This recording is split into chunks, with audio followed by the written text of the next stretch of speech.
Tinder. eHarmony, Plenty fish. Bumble, Happn. I've heard of Grindr. We have surveyed 2,000 singles all across the country, and it turns out that singles in London, 81% of them have used or are currently using a dating app. I'm just looking around at all these people here and thinking about who's got it on their phone right now.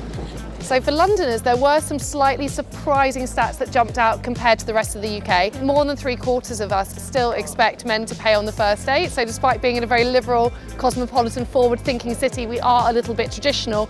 Londoners are also surprisingly quite coy when it comes to a first date, with only 13% of people being willing to have a kiss on a first date. You definitely should compliment the person that you're going to see. It's always good to compliment like how they're looking and say like, you're looking nice. One thing a man should do on the first date is bring a gift. Brush your teeth. Don't eat garlic on the date. Be on time.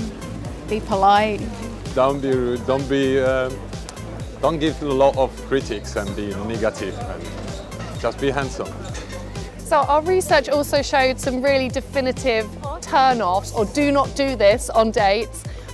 For women, that was a guy actually playing with his phone on the date, which sounds quite obvious, doesn't it? That you want to actually be present and focused on your date in hand. I know that it can be the most easy thing in the world to think about scrolling through Instagram, but keep your phone on airplane mode or in your pocket if you're on a date. And you know what, the same goes actually if you would like to meet more people in real life and connect better. Being present and not being stuck on your mobile phone is one of the best ways to actually increase your chances of meeting new people.